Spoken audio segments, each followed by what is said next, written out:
حضور اکرم صلی اللہ علیہ وآلہ وسلم کا ارشاد ہے، تمام اعمال کا دار و مدار نیت پر ہے، اور ہر عمل کا نتیجہ ہر انسان کو اس کی نیت کے مطابق ہی ملے گا۔ بس جس کی ہجرت دولت دنیا حاصل کرنے کے لیے ہو یا کسی عورت سے شادی کی غرض سے ہو، بس اس کی ہجرت انہی چیزوں کے لیے ہوگی جن کے حاصل کرنے کی نیت سے اس نے ہجرت کی۔ صحیح بخاری حدیث نمبر 1۔ حضور اکرم صلی اللہ علیہ وآلہ وسلم نے فرمایا کہ وحی نازل ہوتے وقت کبھی مجھ کو گھنٹی کی سی آواز محسوس ہوتی ہے، اور وحی کی یہ کیفیت مجھ پر بہت شاق گزرتی ہے۔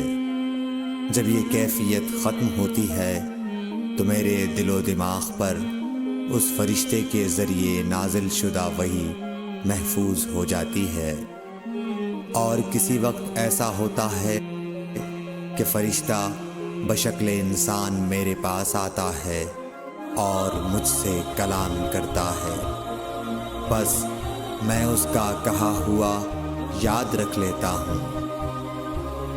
صحیح بخاری حدیث نمبر 2۔ حضرت صلی اللہ علیہ وآلہ وسلم پر وحی کا ابتدائی دور اچھے سچے پاکیزہ خوابوں سے شروع ہوا۔ آپ خواب میں جو کچھ دیکھتے وہ صبح کی روشنی کی طرح صحیح اور سچا ثابت ہوتا۔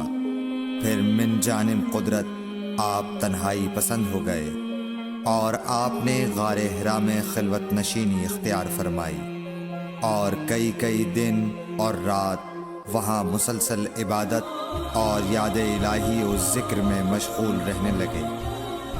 جب تک گھر آنے کو دل نہ چاہتا توشہ ہمراہ لیے ہوئے وہاں رہتے۔ توشہ ختم ہونے پر ہی اہلیہ محترمہ حضرت خدیجہ رضی اللہ تعالی عنہا کے پاس تشریف لاتے، اور کچھ توشہ ہمراہ لے کر پھر وہاں جا کر خلوت گزین ہو جاتے۔ یہی طریقہ جاری رہا یہاں تک کہ آپ پر حق منکشف ہو گیا، اور آپ غار حرا ہی میں قیام پذیر تھے کہ اچانک حضرت جبرائیل علیہ السلام آپ کے پاس حاضر ہوئے اور کہنے لگے کہ اے محمد پڑھو۔ آپ فرماتے ہیں کہ میں نے کہا کہ میں پڑھنا نہیں جانتا۔ آپ صلی اللہ علیہ وسلم فرماتے ہیں کہ فرشتے نے مجھے پکڑ کر اتنے زور سے بھینچا کہ میری طاقت جواب دے گئی۔ پھر مجھے چھوڑ کر کہا پڑھو۔ میں نے پھر وہی جواب دیا کہ میں پڑھا ہوا نہیں ہوں۔ اس فرشتے نے مجھ کو نہایت ہی زور سے بھینچا کہ مجھ کو سخت تکلیف محسوس ہوئی۔ پھر اس نے کہا کہ پڑھ۔ میں نے کہا میں پڑھا ہوا نہیں ہوں۔ فرشتے نے تیسری بار مجھ کو پکڑا اور تیسری مرتبہ پھر مجھ کو بھینچا، پھر مجھے چھوڑ دیا اور کہنے لگا کہ پڑھو اپنے رب کے نام کی مدد سے جس نے پیدا کیا اور انسان کو خون کی پھٹکی سے بنایا۔ پڑھو اور آپ کا رب بہت ہی مہربانیاں کرنے والا ہے۔ بس یہی آیتیں آپ حضرت جبرائیل علیہ السلام سے سن کر اس حال میں غار حرا سے واپس ہوئے کہ آپ کا دل اس انوکھے واقعے سے کانپ رہا تھا۔ آپ حضرت خدیجہ کے ہاں تشریف لائے اور فرمایا کہ مجھے کمبل اوڑھا دو، مجھے کمبل اوڑھا دو۔ لوگوں نے آپ کو کمبل اوڑھا دیا۔ جب آپ کا ڈر جاتا رہا تو آپ نے اپنی زوجہ محترمہ حضرت خدیجہ رضی اللہ تعالی عنہا کو تفصیل کے ساتھ یہ واقعہ سنایا، اور فرمانے لگے کہ مجھ کو اب اپنی جان کا خوف ہو گیا ہے۔ آپ کی اہلیہ محترمہ حضرت خدیجہ رضی اللہ تعالی عنہا نے آپ کی ڈھارس بندھائی اور کہا کہ آپ کا خیال صحیح نہیں ہے۔ اللہ کی قسم آپ کو اللہ کبھی رسوا نہیں کرے گا۔ آپ تو اخلاق فاضلہ کے مالک ہیں، آپ تو کنبہ پرور ہیں بے کسوں کا بوجھ اپنے سر پر رکھتے ہیں، مفلسوں کے لیے آپ کماتے ہیں، مہمان نوازی میں آپ بے مثال ہیں، اور مشکل وقت میں آپ امر حق کا ساتھ دیتے ہیں۔ ایسے اوصاف حسنہ والا انسان یوں بے وقت ذلت و خواری کی موت نہیں پا سکتا۔ پھر مزید تسلی کے لیے حضرت خدیجہ رضی اللہ تعالی عنہا آپ کو ورقہ بن نوفل کے پاس لے گئیں، جو ان کے چچا زاد بھائی تھے اور زمانہ جاہلیت میں نصرانی مذہب اختیار کر چکے تھے اور عبرانی زبان کے کاتب تھے۔ چنانچہ انجیل کو بھی حسب منشائے خداوندی عبرانی زبان میں لکھا کرتے تھے۔ انجیل سریانی زبان میں نازل ہوئی تھی، پھر اس کا ترجمہ عبرانی زبان میں ہوا۔ ورقہ اسی کو لکھتے تھے۔ وہ بہت بوڑھے ہو گئے تھے، یہاں تک کہ ان کی بینائی بھی رخصت ہو چکی تھی۔ حضرت خدیجہ رضی اللہ تعالی عنہا نے ان کے سامنے آپ کے حالات بیان کیے اور کہا کہ اے چچا زاد بھائی، اپنے بھتیجے محمد صلی اللہ علیہ وسلم کی زبانی ذرا ان کی کیفیت سن لیجئے۔ وہ بولے کہ بھتیجے، آپ نے جو کچھ دیکھا ہے اس کی تفصیل سناؤ۔ چنانچہ آپ صلی اللہ علیہ وآلہ وسلم نے از اول تا آخر پورا واقعہ سنایا، جسے سن کر ورقہ بے اختیار ہو کر بول اٹھے کہ یہ تو وہی ناموس معزز رازدان فرشتہ ہے جسے اللہ نے حضرت موسیٰ علیہ السلام پر وحی دے کر بھیجا تھا۔ کاش میں آپ کے اس عہد نبوت کے شروع ہونے پر جوان عمر ہوتا، کاش میں اس وقت تک زندہ رہتا جب کہ آپ کی قوم آپ کو اس شہر سے نکال دے گی۔ رسول کریم صلی اللہ علیہ وآلہ وسلم نے یہ سن کر تعجب سے پوچھا کہ کیا وہ لوگ مجھ کو نکال دیں گے، حالانکہ میں تو ان میں صادق و امین و مقبول ہوں۔ ورقہ بولا، ہاں یہ سب کچھ سچ ہے، مگر جو شخص بھی آپ کی طرح امر حق لے کر آیا لوگ اس کے دشمن ہی ہو گئے ہیں۔ اگر مجھے آپ کی نبوت کا وہ زمانہ مل جائے تو میں آپ کی پوری مدد کروں گا، مگر ورقہ کچھ دنوں کے بعد انتقال کر گئے۔ پھر کچھ عرصے تک وحی کی آمد موقوف رہی۔ صحیح بخاری حدیث نمبر 3۔ حضور اکرم صلی اللہ علیہ وآلہ وسلم نے وحی کے رک جانے کے زمانے کے حالات بیان فرماتے ہوئے کہا کہ ایک روز میں چلا جا رہا تھا کہ اچانک میں نے آسمان کی طرف ایک آواز سنی اور میں نے اپنا سر آسمان کی طرف اٹھایا۔ کیا دیکھتا ہوں کہ وہی فرشتہ جو میرے پاس غار حرا میں آیا تھا وہ آسمان و زمین کے بیچ میں ایک کرسی پر بیٹھا ہوا ہے۔ میں اس سے ڈر گیا اور گھر آنے پر میں نے پھر کمبل اوڑھنے کی خواہش ظاہر کی۔ اس وقت اللہ پاک کی طرف سے یہ آیات نازل ہوئیں، اے لحاف اوڑھ کر لیٹنے والے، اٹھ کھڑا ہو اور لوگوں کو عذاب الہی سے ڈرا، اور اپنے رب کی بڑائی بیان کر، اور اپنے کپڑوں کو پاک صاف رکھ اور گندگی سے دور رہ۔ اس کے بعد وہی تیزی کے ساتھ پے در پے آنے لگی۔ صحیح بخاری حدیث نمبر 4۔ رسول اللہ صلی اللہ علیہ وآلہ وسلم نزول قرآن کے وقت بہت سختی محسوس فرمایا کرتے تھے، اور اس کی علامتوں میں سے ایک یہ تھی کہ یاد کرنے کے لیے آپ اپنے ہونٹوں کو ہلاتے تھے۔ ابن عباس رضی اللہ تعالیٰ عنہ نے کہا، میں اپنے ہونٹوں کو ہلاتا ہوں جس طرح آپ ہلاتے تھے۔ سعید کہتے ہیں، میں بھی اپنے ہونٹ ہلاتا ہوں جس طرح ابن عباس رضی اللہ تعالیٰ عنہ کو میں نے ہلاتے دیکھا۔ پھر انہوں نے اپنے ہونٹ ہلائے۔ ابن عباس رضی اللہ تعالیٰ عنہ نے کہا، پھر یہ آیت اتری کہ اے محمد، قرآن کو جلد جلد یاد کرنے کے لیے اپنی زبان نہ ہلاؤ، اس کا جمع کر دینا اور پڑھا دینا ہمارا ذمہ ہے۔ حضرت ابن عباس رضی اللہ تعالی عنہ کہتے ہیں یعنی قرآن آپ صلی اللہ علیہ وآلہ وسلم کے دل میں جما دینا اور پڑھا دینا ہمارے ذمے ہے۔ پھر جب ہم پڑھ چکے تو اس پڑھے ہوئے کی اتباع کرو۔ ابن عباس رضی اللہ تعالی عنہ فرماتے ہیں اس کا مطلب یہ ہے آپ اس کو خاموشی کے ساتھ سنتے رہو، اس کے بعد مطلب سمجھا دینا ہمارے ذمے ہے۔ پھر یقیناً یہ ہماری ذمہ داری ہے کہ آپ اس کو پڑھو یعنی اس کو محفوظ کر سکو۔ چنانچہ اس کے بعد جب آپ کے پاس حضرت جبرائیل علیہ السلام وحی لے کر آتے تو آپ توجہ سے سنتے، جب وہ چلے جاتے تو رسول اللہ صلی اللہ علیہ وسلم اس وحی کو اس طرح پڑھتے جس طرح حضرت جبرائیل علیہ السلام نے اسے پڑھا تھا۔ صحیح بخاری حدیث نمبر 5۔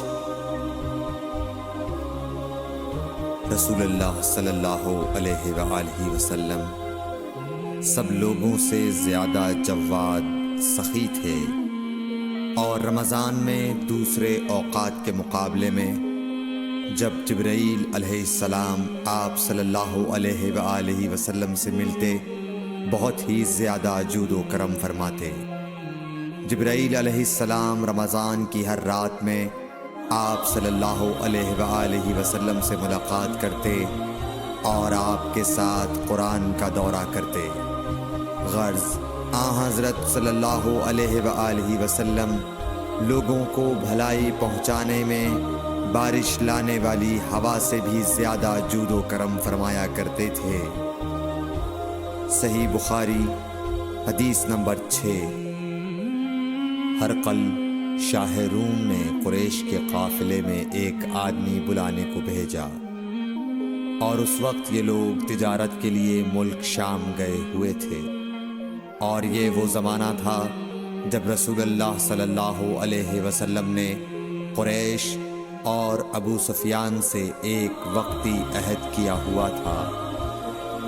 جب ابو سفیان اور دوسرے لوگ ہرقل کے پاس ایلیا پہنچے جہاں ہرقل نے دربار طلب کیا تھا، اس کے گرد روم کے بڑے بڑے لوگ، علماء، وزراء و امراء بیٹھے ہوئے تھے۔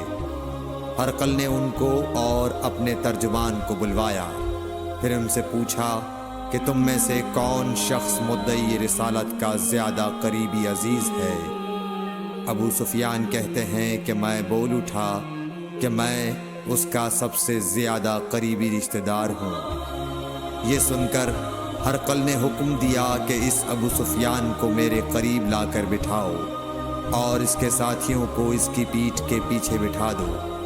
پھر اپنے ترجمان سے کہا کہ ان لوگوں سے کہہ دو کہ میں ابو سفیان سے اس شخص یعنی محمد صلی اللہ علیہ وسلم کے حالات پوچھتا ہوں، اگر یہ مجھ سے کسی بات میں جھوٹ بول دے تو تم اس کا جھوٹ ظاہر کر دینا۔ ابو سفیان کا قول ہے کہ خدا کی قسم اگر مجھے یہ غیرت نہ آتی کہ یہ لوگ مجھ کو جھٹلائیں گے تو میں آپ صلی اللہ علیہ وسلم کی نسبت ضرور غلط گوئی سے کام لیتا۔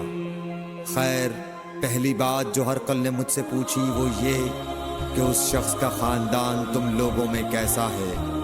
میں نے کہا وہ تو بڑے اونچے عالی نسب والے ہیں۔ کہنے لگا اس سے پہلے بھی کسی نے تم لوگوں میں ایسی بات کہی تھی؟ میں نے کہا نہیں۔ کہنے لگا اچھا اس کے بڑوں میں کوئی بادشاہ ہوا ہے؟ میں نے کہا نہیں۔ پھر اس نے کہا بڑے لوگوں نے اس کی پیروی اختیار کی ہے یا کمزوروں نے؟ میں نے کہا نہیں، کمزوروں نے۔ پھر کہنے لگا اس کے تابعدار روز بڑھتے جاتے ہیں یا کوئی ساتھی پھر بھی جاتا ہے؟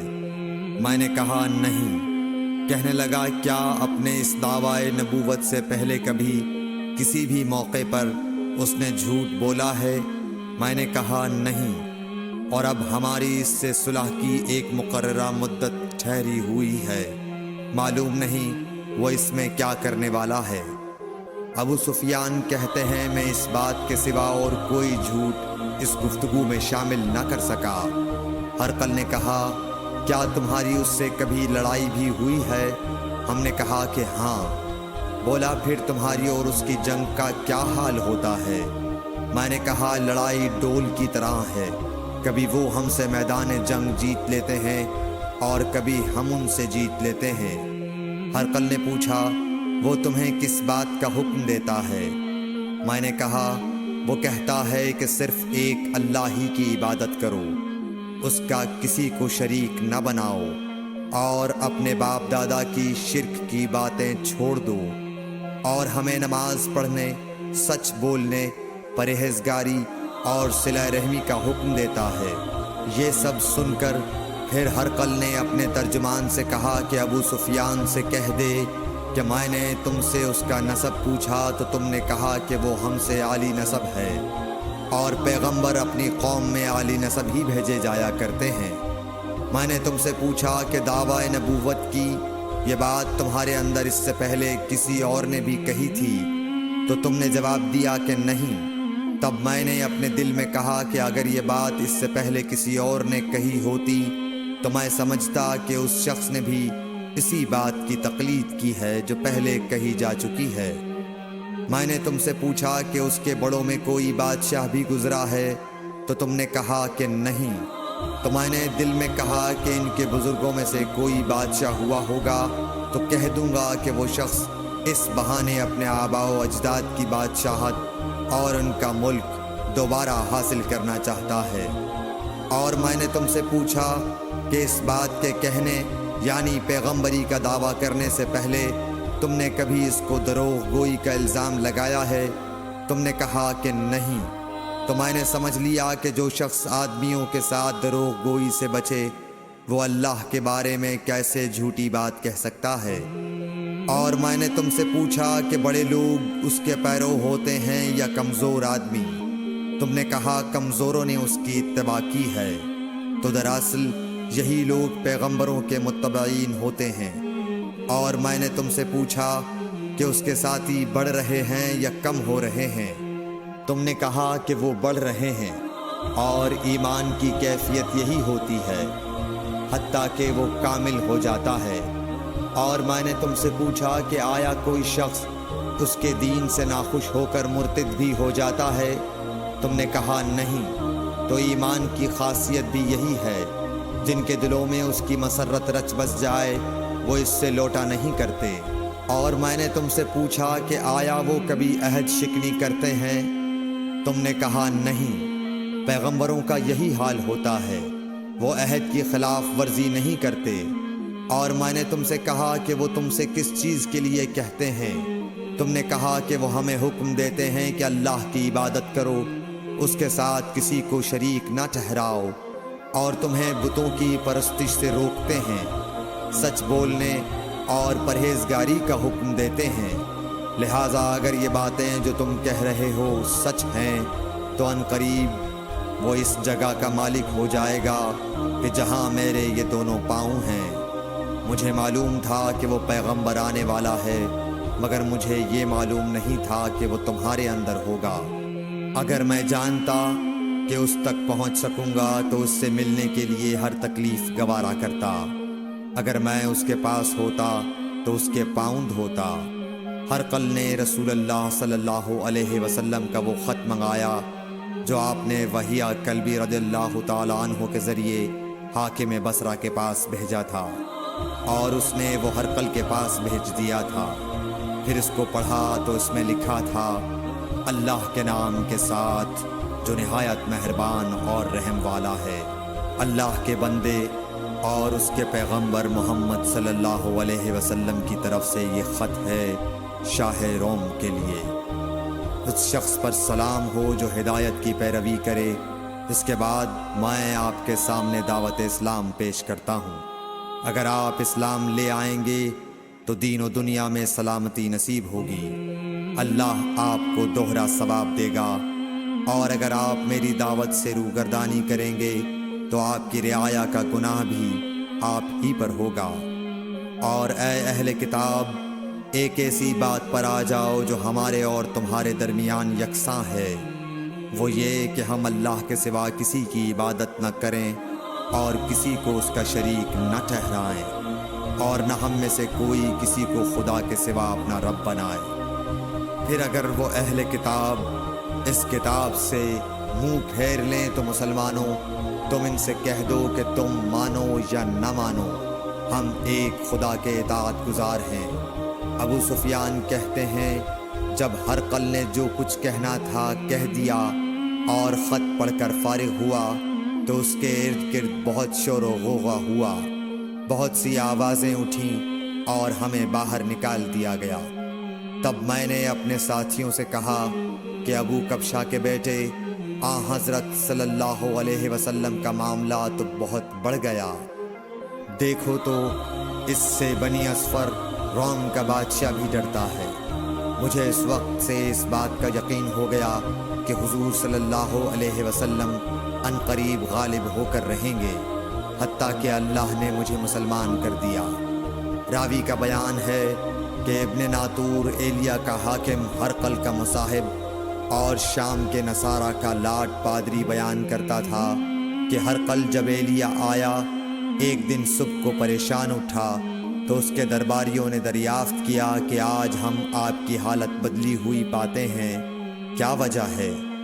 ابن ناطور کا بیان ہے کہ ہرقل نجومی تھا، علم نجوم میں وہ پوری مہارت رکھتا تھا۔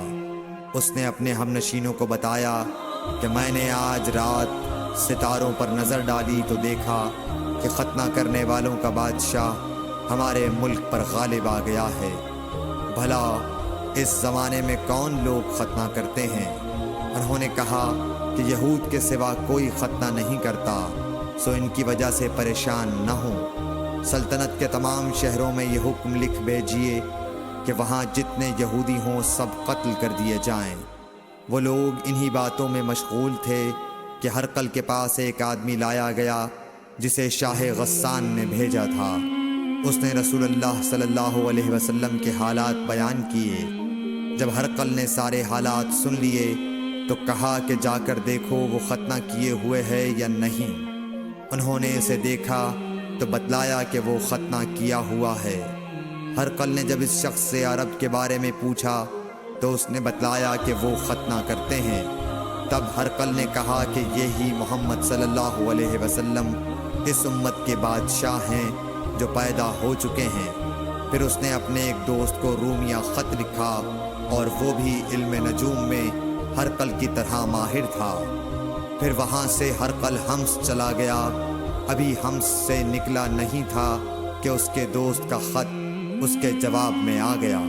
اس کی رائے بھی حضور صلی اللہ علیہ وسلم کے ظہور کے بارے میں ہرقل کے موافق تھی کہ محمد صلی اللہ علیہ وسلم واقعی پیغمبر ہیں۔